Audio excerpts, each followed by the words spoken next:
They say that eyes are the window to the soul.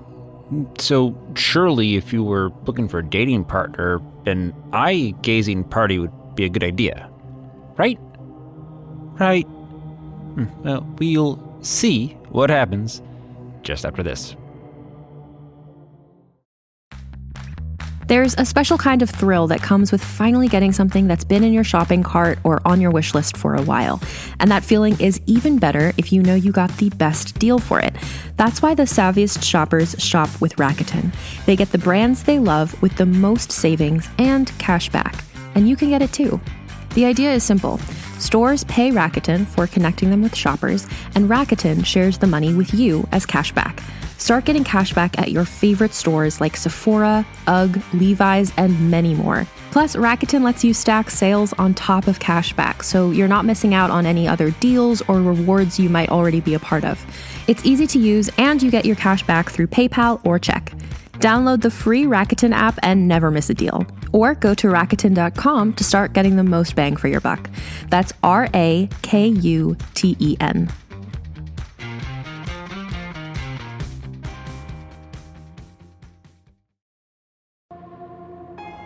Rex Sherman is a demon that walks among us.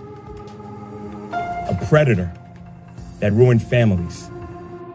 The Lisk podcast team was shocked by the recent news of Rex Heuermann's arrest in connection with the Gilgo 4 murders. After more than a decade of searching, law enforcement officials finally pieced together enough evidence to bring formal charges against him. I'm your host, Chris Moss, and the Lisk podcast will be releasing new episodes every week to unpack how Heuermann was caught. We'll track developments in the case, as well as conduct interviews with officials and witnesses familiar to all the troubling details. We are relieved by the arrest, but with new information coming to light every day, there's still so much to learn. Look for new episodes every week, and if you haven't already, please listen to seasons 1 and 2 of Lisk Long Island Serial Killer, wherever you listen to podcasts. Hi, this is Fred Greenhalgh, your host to Undertow, Realms podcast that takes you under the surface, into the weird and the wicked, and the co-creator of the series we're experiencing, The Dark Tome. While Cassie's gone off to enjoy the senior prom, that has left Mr. Gussie to go explore the Dark Tome by himself, which leads to a journey he's thoroughly unprepared for as he meets Jana in Blind Love. Blind Love is penned by father-daughter duo Joe R. Lansdale and Casey Lansdale. Joe R. Lansdale is, of course, the American writer, Mojo's storyteller with dozens of books, short story collections, comics, and television writing to his name. His daughter Casey is a writer in her own right, as well as a country music singer-songwriter. And as you'll find out, she's a fantastic voice performer and narrates as the voice of Jana. Shall we learn what happens if we stare too long into the windows of another's soul? Let's go experience Blind Love.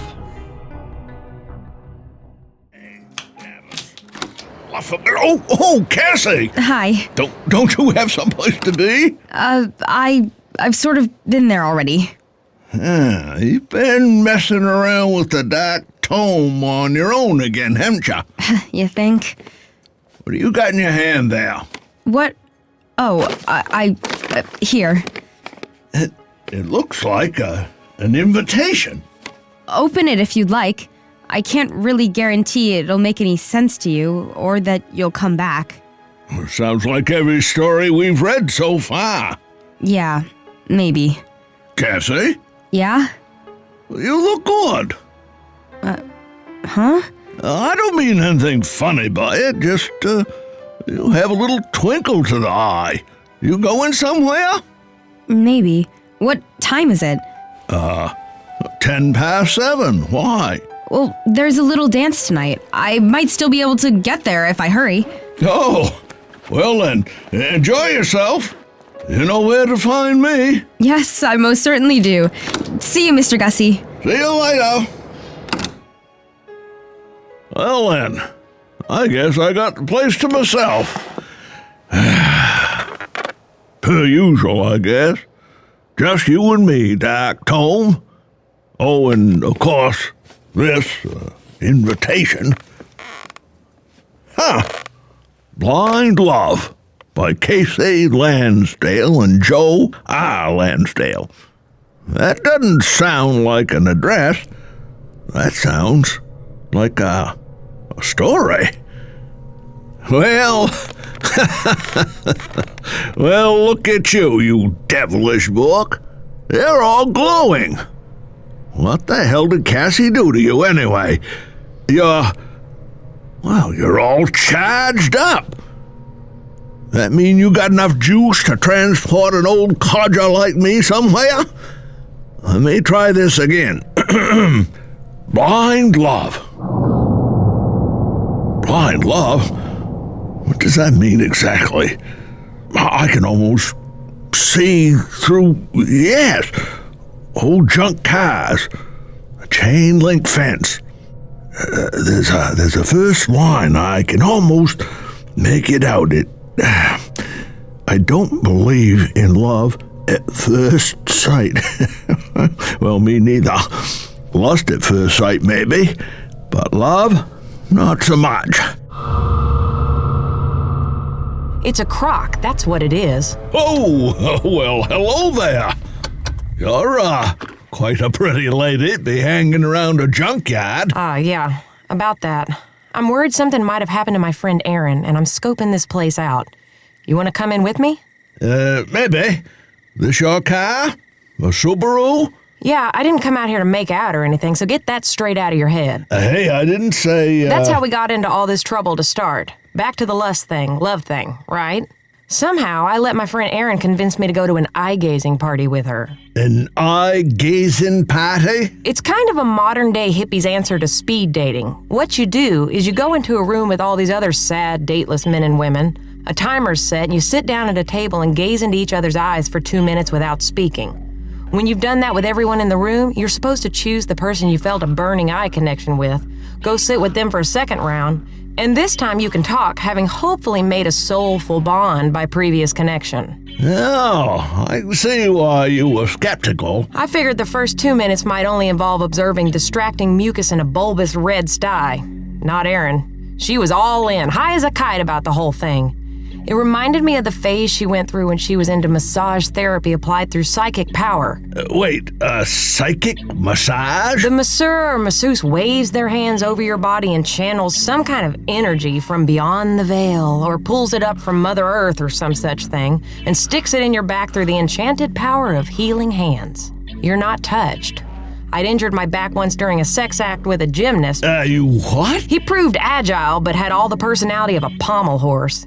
It was a one-time experience in which I was assured certain positions would bring me unique pleasure, but instead they brought me a bad back and 3 sleepless nights due to embarrassment and pain. Erin assured me her psychic masseur could pull out the ache, if not the embarrassment. What he pulled out of me was $45 in an hour of my life. I went home with all the pain I came in with. Bottom line, Erin, she's the kind who reads her horoscope for real, believes there are special numbers in her life, and thinks that constipation is the sign of energy clog instead of pizza, tacos, and an abundance of cheese. We even did nude skydiving once. Well, there was the parachute. It was supposed to free our inner selves. She swore to me. We ended up with several seconds of fear, skinned knees, scraped asses, and coming down not in the field where we'd planned to, but in a grocery store parking lot in the middle of a busy Saturday afternoon. An episode that led to newspaper prominence, a fine, and overnight jail time. Sounds like a hell of a friend. You know what they say. Best friends are the ones laughing with you in the jail cell. But yeah, that was the problem. She is my best friend, and I felt obligated to support her in her quest for the perfect mate. This time via an eye-gazing party. So there we were, coming off a light, me driving. I think it sounds romantic. With a room full of people doing the same thing? I don't find that romantic so much as creepy. Which celebrity started this trend? I'm just trying to find happiness, Jana. I don't think you're all that unhappy. You just think you're supposed to have a man to make you happy. What's that old saying? A woman needs a man like a fish needs a motorcycle? Bicycle. Well, if a fish doesn't need a bicycle, I'm gonna bet it doesn't need a motorcycle either. Thing is, you'll find someone, and if you don't, well, we can play cards at your house all day when we're old. You've gotta stop obsessing about having a relationship. I mean, you got all the tools, you're smart and pretty, have a good job and all your teeth, so eventually someone who has all their parts working and isn't too scary to look at is gonna end up with you. Gee, thanks. Hey, I'm in the same boat here. My last date spent the whole night talking about his Lego collection. Let me say this without meaning to hurt your feelings, Erin. You're too desperate, and guys can smell desperation the way animals smell fear.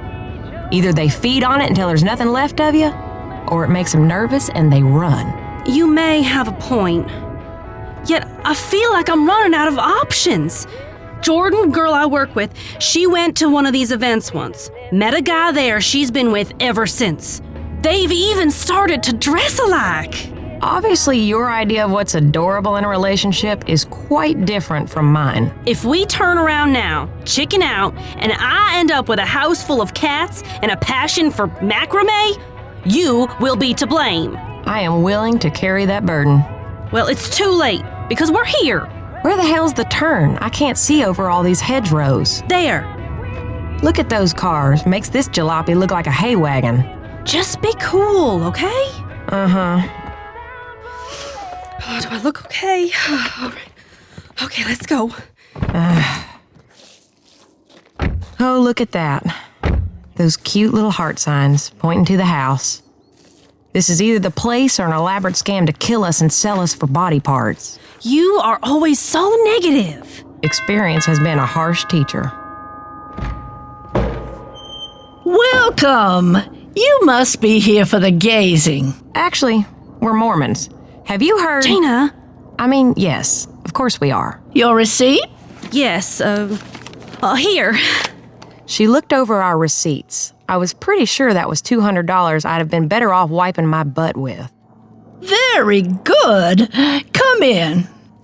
Oh, look at this place. These pictures. Is this India? Yes, in West Bengal. That's where Swami studied. Very pretty. And all these little gold figurines.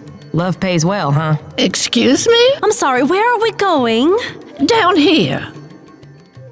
Go in. The Swami awaits.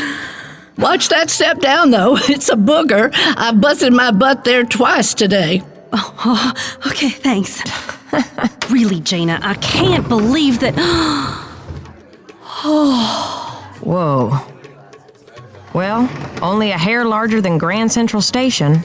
Oh, it looks like the men are on that side of the room. Oh, and women here. Thank God no one I know is here. You're that embarrassed? Yes, though, come to think of it, if I had any friends here, they should be embarrassed too. Come on, I think we're supposed to wait over there. With the other women, right. On the far side of the room was another beaded curtain, and out of it came a man who looked like a badly drawn cartoon character. Mid-60s, short and thin, white socks with orange stripes and sandals, a ponytail of gray, frizzy hair. He carried a staff as if he might have to do a bit of mountain climbing in search of his goat herd a little later on. Is he really wearing a cape? I believe he is. At least he didn't come in behind a puff of smoke. The guy moved to the center of the room and lifted his staff like Moses about to strike rock and bring forth water. I am Swami Saul, and tonight you will bathe in the sweet essence of each other's souls. Oh, shit. Shh. The eyes are the windows to the soul. Humans have known this for centuries. Sometimes we forget the obvious. We don't always allow them to do the speaking. We look away. We look down. We don't even make eye contact when we talk. How many men in here really look at women when you speak with them? I mean their eyes, not their bodies. I'm not denying that can also be a treat for the eyes. But think about it, men. How many of you fail to actually concentrate on the eyes and the soul of the women? I'm guilty of that. No need to comment. It was a rhetorical question. Today's society is too fast-paced, too reliant upon instant gratification. I promise you, after tonight, you will have truly touched each other's souls. And though I cannot make an absolute promise, You will match one another with your internal essence. You are more likely to do so here than through traditional dating, and therefore have a real opportunity to meet your proper soulmate. Is that what you would like? Is that why you're here? That question is not rhetorical. Erin, later, when we're out of here, remind me to beat you to death with my purse. Shh, Jana, be quiet. Oh my God, you're into it. Here is how it works. You are not allowed to speak. You sit across from your partner and you first gaze into the left eye. Then move slowly to the right. This is not a staring contest, so do what feels natural. You must do this as I say, not as you want to do it, if you hope to have the results you desire. It is a far better method than just choosing your mate by appearance. He says. Shush. Your left eye is your receiver, and your right the activator. You do this for a full 2 minutes. We will tell you when time is up. Then you move to the next table and the next person into whose eyes you will gaze. So on and so on until finished with all the tables. When that is done, you will make a note of the number of the person with whom you felt the greatest sensation, and you will then have the opportunity to return to them for conversation. If that works, well, the rest will be up to Mother Nature.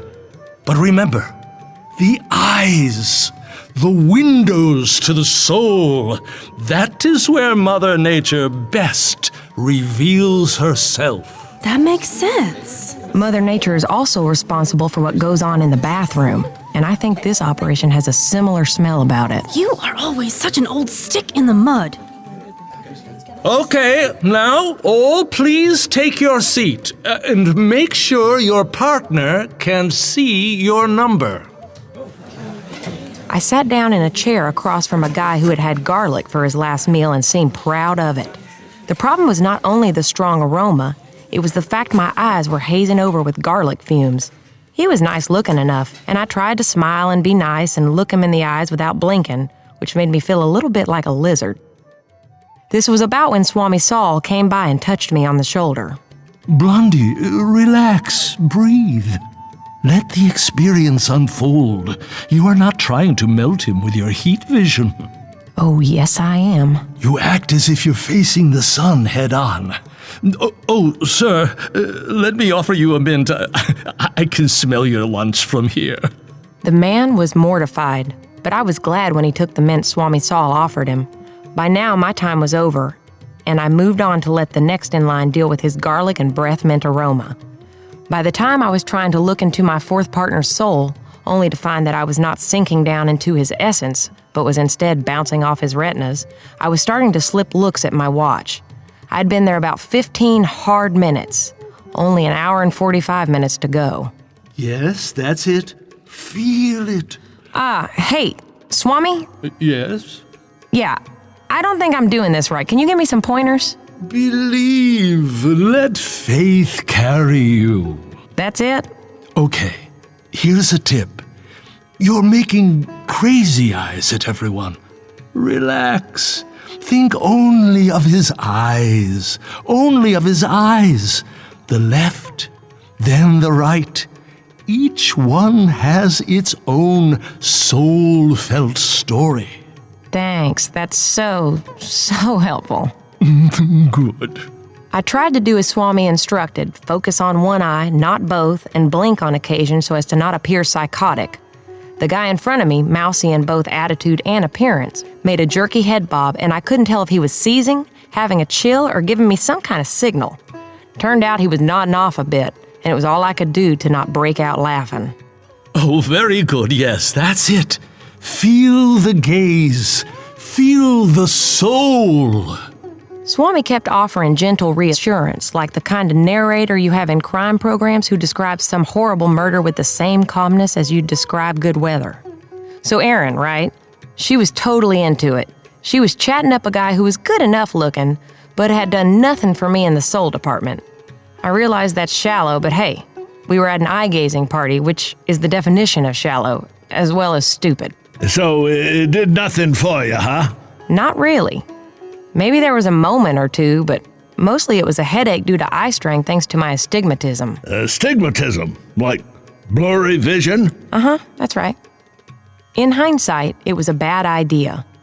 It was a bad idea in foresight, too. It felt like enduring the first ice age, but we finally made it around the table. Attention! Attention! If everyone would break gaze and return to your place along the wall. And this time, please use the chairs. No need to stand. Be comfortable. Now, under your chair, you will find a basket containing papers and pens. Please use these materials to write the number of the person with whom you felt most connected. It is not uncommon to have several choices. Place the number given to you at the top of your notations. We will then tally the numbers, make arrangements for another sitting, this time with timed communications with the person of your choice. I pulled the basket out from under my chair, trying to think if anyone had really made my eyes twitch, made my heart beat faster. And for the life of me, I was having a hard time remembering which man went with which number. Maybe Garlic Man? He wasn't so bad. And the breath mints helped. There was that guy in a blue button-down who had a nice air, unless of course you count the cologne that smelled like horse balls. I came up with a few numbers to write on my paper, just not to be the odd woman out, folded the page, tossed it in the basket. I was surprised to find that everyone else seemed to have finished well ahead of me and were perched in their chairs like seals expecting fish for balancing balls on their noses. Even Erin was staring straight ahead with the same intensity. Swami's greeter came with him, collected the baskets, and arranged the numbers in separate piles. As they looked through them, it was clear something was up. What do you make of this? This has never happened before. It can't be right. I don't understand it. There's something wrong. Erin, you think anyone chose me? Erin, psst. Hey, Erin. Earth to Erin. Interesting. I don't believe we've ever had it happen quite this way. We have a wide variety on the part of the men, but except for one woman, all of the women here have chosen the same man. This is a first. What do you mean? We all chose the same man. What happens now? As all but one woman will know, as she did not choose him, that number is lucky 13. 13? Who the hell was 13? What kind of stud muffin was... Oh, you've got to be kidding me. What is wrong with you? Jealous? You want him just like everyone else. I do? Of course you do. I didn't pick him. Oh, bull, you came here with me and now you want him and you don't want to see me happy with him. Say what? Erin? Hey! Just leave me alone. So, what was the big deal with number 13? That's the strange part. He was a boring-looking guy of indeterminate age. He could have been 35 or 55, pudgy, with his few straggly hairs arranged as if by a weed eater. The suit he was wearing was thin and too large for him. It was cuffed unevenly at the sleeves and was either blue or gray. The color seemed undecided. He was wearing a stained white shirt with a tie with palm trees on it. After a few moments of staring at him, I was pretty sure I liked the looks of the tie better than him. And believe me, it was a split-hair decision. Yeah, not to pass judgment or anything, but he doesn't exactly sound like a winner. Let's just say if he was a lottery ticket, I wouldn't be taking home the Powerball. So, how'd the other guys take it? They were pretty bummed. What else would you expect? They looked like they'd all been told they'd be electrocuted for the good of humankind. I didn't blame them. I don't want to be tacky. I mean, I know that it's not about looks once you get down to it, but come on. This was the beginning, when it's supposed to be superficial and shallow is all you have to work with. And as egotistical as it may sound, Erin and I are something to look at, right? That did not escape my notice. I'm not the kind of girl who at a chance meeting is going to give a damn about personality. Then again, I'm also the kind of girl whose last boyfriend, as handsome and clever as he was, turned out to be married and to have 2 other girlfriends on the side, and a website he managed called The Happy Goat. The Happy Goat. Oh, okay. That was the end of the night? Unfortunately, not. I think the women have chosen, gentlemen. Sorry. Only one lady here has picked a variety of numbers, and she now has the opportunity to visit with some of you. Pass.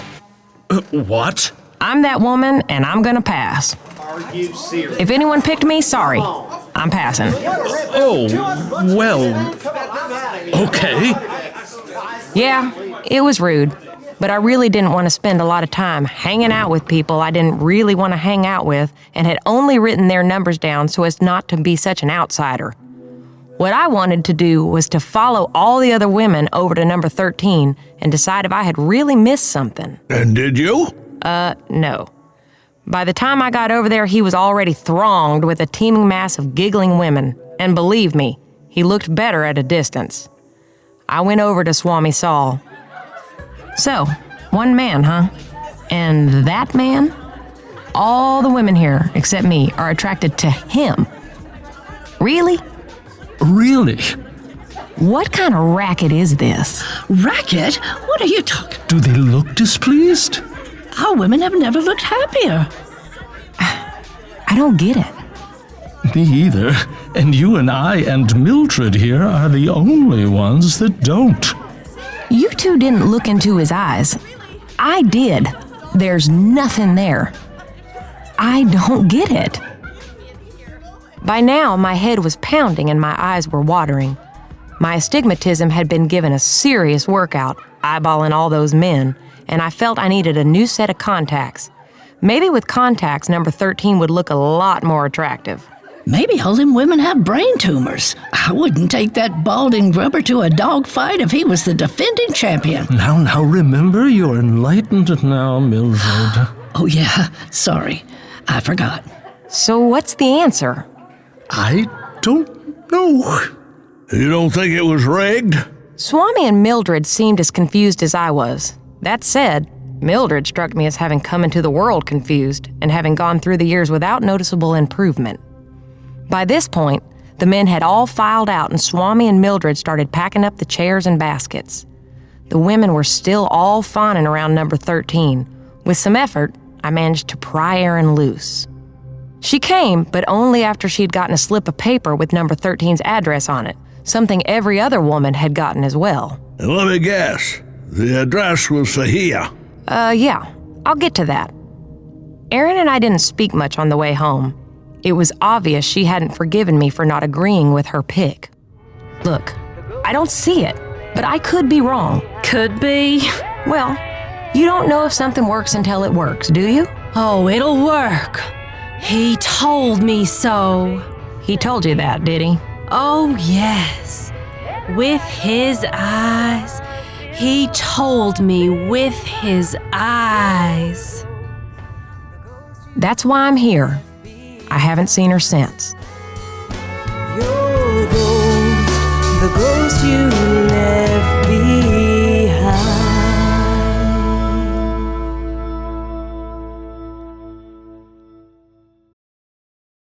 Greetings, adventurers. Today we're excited to introduce you to a new story, Dark Dice, a horror podcast that blurs the line between actual play and audio drama, where the story is determined by the roll of the dice. 6 adventurers embark on a journey into the ruinous domain of the Nameless God. They will never be the same again. One of the players is not what they seem after a doppelganger, a creature that can assume the form and voice of whatever it kills, infiltrates the team.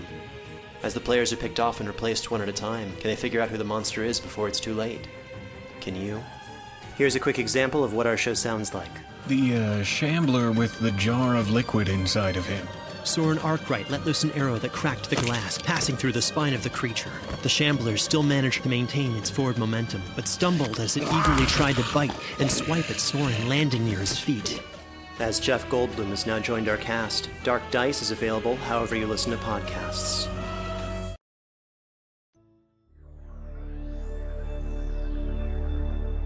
What happened? I tossed and turned all night. Felt like I was sleeping on a bed of tacks.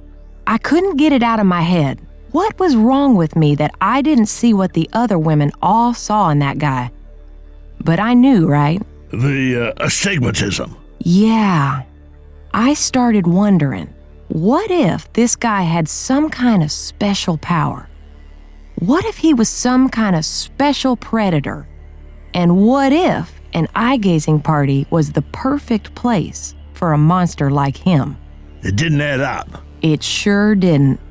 Next morning, I went to Erin's work, a nice little coffee shop that makes a mean Americano and has books for sale, if you don't mind buying books with chocolate biscotti thumbprints all over them. Some of which may have been mine. Hi, can I help you? Actually, I was looking for Erin. Is she here? Yeah, I haven't seen her. We were looking for her, we tried to call her. She better show up, and she better have a good excuse and a better lie than Bigfoot. Oh, all right, well, thanks. Yeah, I'm sorry. That's when I started calling Erin. Hi, it's Erin. And Mr. Wiggles, please leave a message. I went over to her place. No one answered the door. I knew where she kept the spare key, since when she's out of town, I come over to feed the cats and snack on her Diet Cokes and vanilla cookies. I let myself in, and the place was as empty as a politician's head. Now I was really worried. Her laptop was on the kitchen table, still on, and I took a look. A Google Maps screen was up with directions to a place called Mike Tutino's Junkyard. I thought, well, that's gotta be the place. The address she got from number 13, she's gone over to check him out. Maybe she'd gone over there and gotten lucky. If you could call bedding down with that loser lucky, I'd rather have a root canal performed by a drunk chimpanzee. Something wasn't adding up. I Googled the junkyard some more. It was out of service, had been for a lot of years. The place had been shut down for environmental issues, waste oil going into the stream or something. This story was on a local TV station's website, and that's when I saw the breaking news. A woman was missing. Actually, a bunch of women were missing. You recognize them? Yeah. They were all girls who'd been at the eye-gazing party. That's when I printed out the directions from Erin's laptop and went down to my car. I was going to check out the junkyard. Just for a look. Which brings us to the present moment. You catch up quick, Gramps. Yeah. Here we are, way out in the boonies at a junkyard that's long gone bust, where a bunch of women are already missing. And that's basically the situation. And you decided to wait until after dark? Well, they were running Friends reruns. I binged a bit, okay? Don't ask what happened to the cookie dough ice cream. You coming? Yeah, I'll be right along. I don't quite know how the rules of this thing work, but I don't think you can help me, can you? You're just what, along for the ride? So when I get raped and killed, you can call the police for me? Is that it? Not sure I can even do that. It did occur to me to call the cops, but then I thought, all I have to go on here is that we were all at the same party last night, and it was an eye-gazing party. It was hard to imagine they would take me seriously. Let me try Erin one more time. Hi, it's Erin. And... Yeah, didn't think so. Let's do it.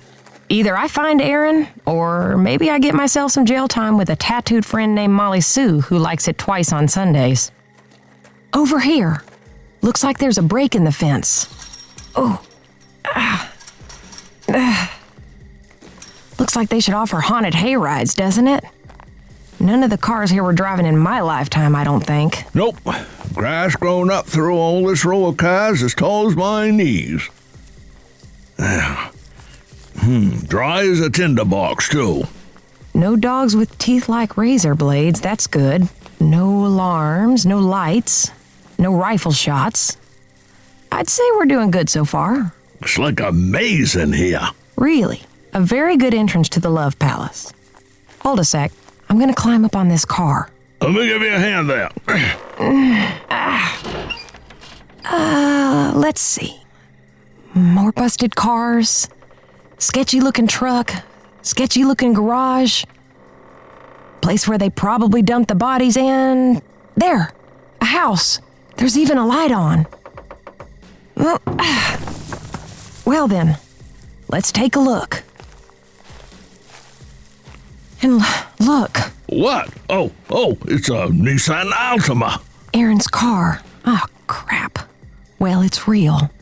She's here. There are a bunch of cars. I'm pretty sure a lot of them were at the party. They were the ones that were so nice, remember? Oh, geez. Okay. Now, where the hell did the light go? I swear I saw one on. Oh, what the fuck? Just a possum. Oh, God. A possum. Can I look in through a window here? Maybe she and number 13 will be on the couch, watching Netflix or something. Windows are boarded up. So the boarded up windows are either a gigantic burning red flag or a tasteful way to hide the orgy of epic proportions that's going on in there right now. Yeah? Oh, yeah? That's the best you got for me? Okay, weapon. What do I got for... Hey, it's not like I carry a handgun or anything. Maybe I should. Nail file? Maybe. Maybe I got a rubber band. Any chance you could MacGyver something for me? Help a lady out? No, I didn't think so. Well, screw it. I'm gonna try the door. Okay. Well, that was easy. Too easy. Look at this place. Wow, a lot more normal than I expected, though. All this dust needs a woman's touch, doesn't it? I suppose. Well, some woman who isn't me. Me, you get a pile of dirty laundry in the corner and enough drain hair to create a rope doll. You have a rather colorful sense of words. Oh, I'm a romance writer. Didn't I tell you? I know. Quite the irony. I write under a pen name, of course. Someday I'll quit the bodice ripping and write the great American novel. Hey. What? You hear something? I heard you. Shush. That stupid possum again. I'm not sure whether to be creeped out or relieved. I'm pretty sure we're alone in here, right? But if that's true, where the hell is Erin? Where are all the other girls? Screw it. You know what? We have plenty of information to bring to the police. Let them come sniff around this place.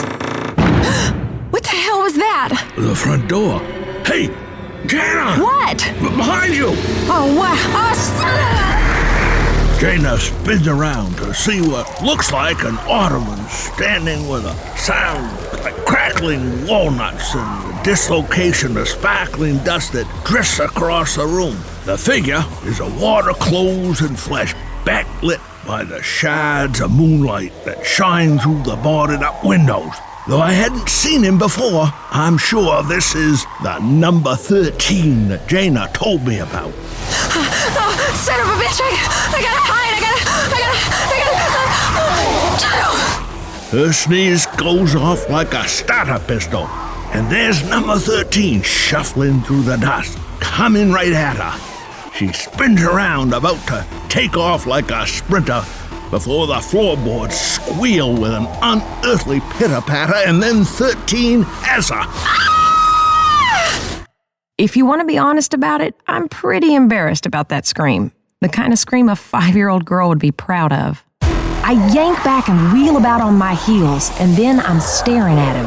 The blank, flat, and uninteresting eyes of number 13. But no, something's in there. Something moves.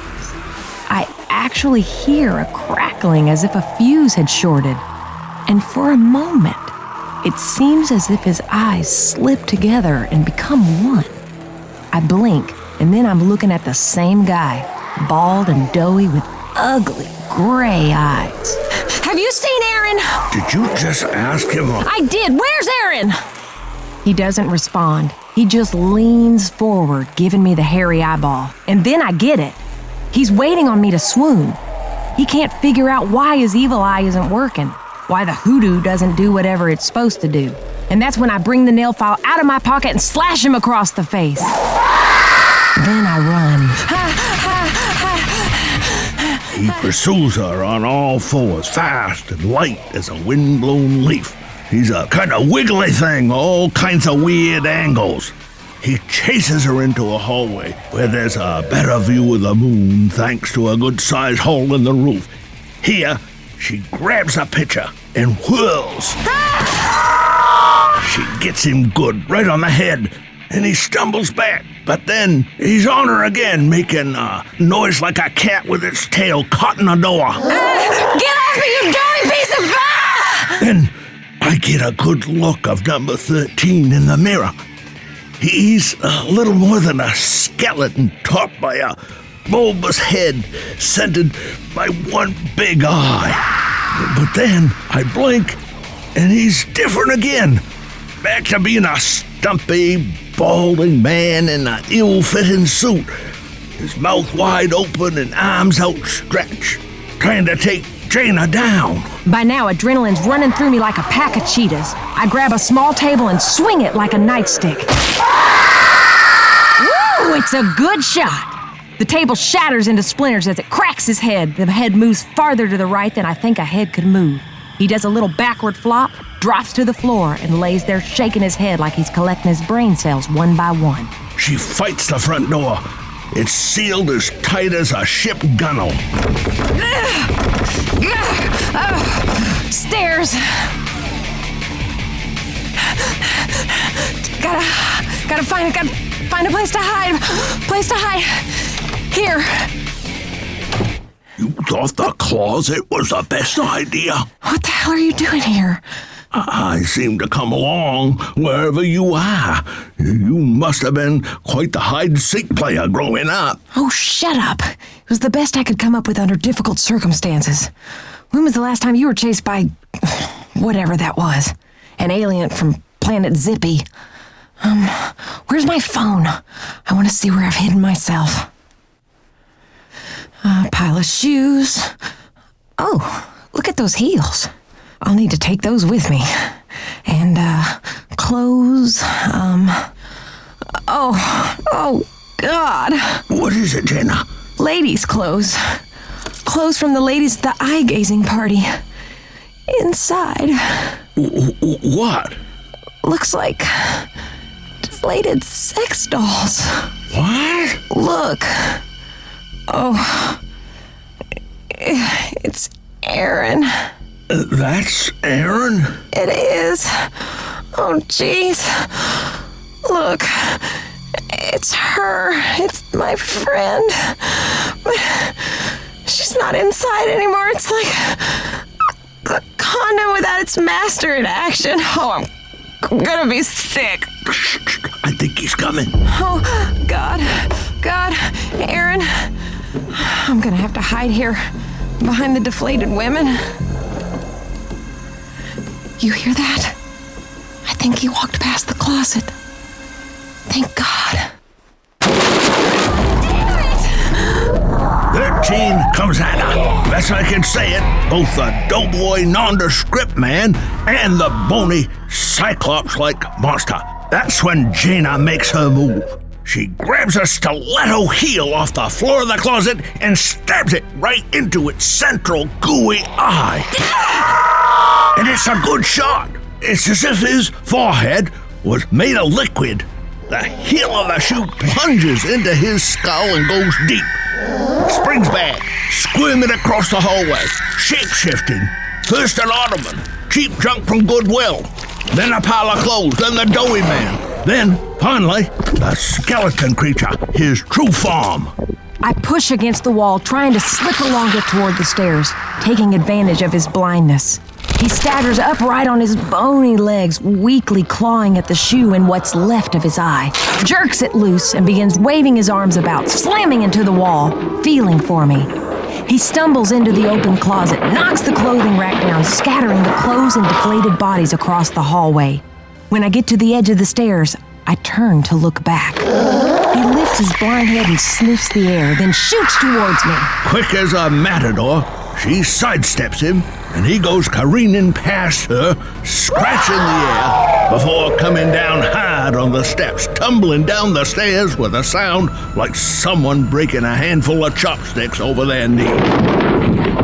When he hits the bottom, he shatters. Then the pieces writhe and wither and turn into piles of blackened soot. Well, shit. First step's a doozy. All that sparkly dust that had collected in the house whirls up into an impossible wind and starts up the stairs. Quite clearly, in the dim light, I can see the faces and shapes of women in that dust. Look, it's Erin. It's going into the closet. The black soot piles that had been 13 don't move, no matter that the wind goes right over them with its dusty passages. Oh, hell. Look! It's filling them back up again.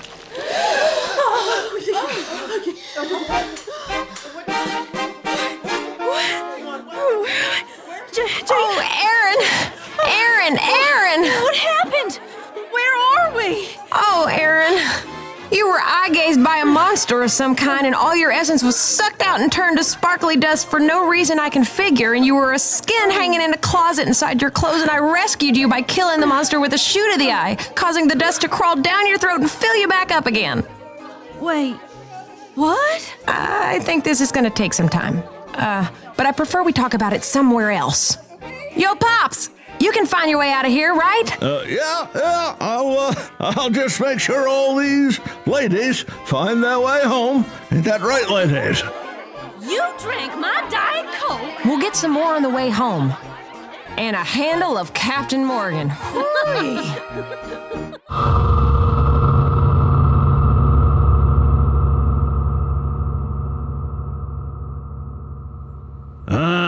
Well, I guess I couldn't be so lucky. I'm back at the shop. Hope all those women make it home okay. Assuming they are real. Which leads me to wondering, how much of this dark tome actually is real? How much... No, don't go thinking that way. It'll drive you crazy, old Gus. Oh, hey, Cassie. You back so soon? Cassie? I had to get out of there. I had to get away from him. Him? Him who? Mark, he's Mom's... I don't know what he is. I just needed to be away from him. Well, come on, take a seat, Cassie. You're safe here. I'm going to crash in the basement like I used to, okay? You used to when? When you were in the hospital and a few other times you weren't around, when I needed somewhere to go. Oh, sure. I mean, sure, that's fine. You want me to hang around? No. I'd rather be on my own. Okay. Well, I'm going to turn in then. My apartment's upstairs. You need anything? I'll let you know. Thanks. All right. See you tomorrow. I reckon. Yeah, I think so.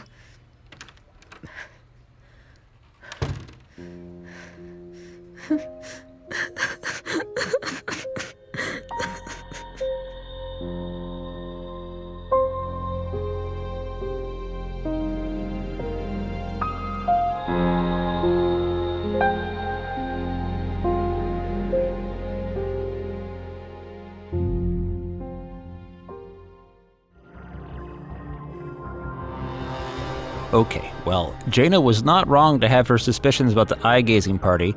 I hope her search for love works out a little better on the next turn. We'll also find out exactly why Cassie's so upset and what chapter of the Dark Tome waits for her next when we return again to the Undertow.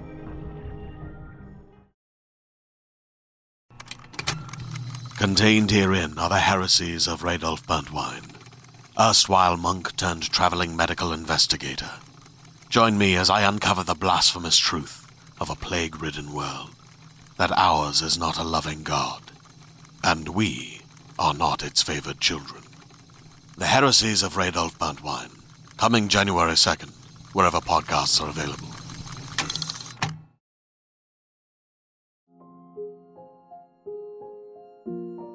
Blind Love was written by Joe R. Lansdale and Casey Lansdale, adapted for audio by Fred Greenhalgh, produced by Fred Greenhalgh and William DeFries, featuring Lily Thorne as Cassie, Tim Sample as Mr. Gussie, and Casey Lansdale as Jana. Additional voices by Marie Stewart Harmon, Casey Turner, David LaGraff, Claudia Hughes, William DeFries, Christine Marshall, Philip Hobby, Burke Brimmer, Carrie Ann Loomis, and Nicholas Schroeder. Dialogue editing by Fred Greenhalgh. Sound design by William DeFries. The Dark Tome's theme, February, is by Peter Van Riet. Additional music by Mind's Eye Productions. The Dark Tome was created by Fred Greenhalgh and William DeFries and is a Dagaz media production presented by Realm. Undertow is a production of Realm, hosted by Fred Greenhalgh, produced by Mary Azadolahi and Haley Wagreich, associate produced by Nicole Kreuter and Alexis Latshaw, executive produced by Fred Greenhalgh, Molly Barton, and Marcy Wiseman. Undertow's theme, Dark Rumbling, is by Hubert Campbell. Cover art by Kendall Thomas. Find more shows like Undertow by following Realm at Apple Podcasts, Spotify, or at realm.fm. Realm is your portal to another world. Listen away.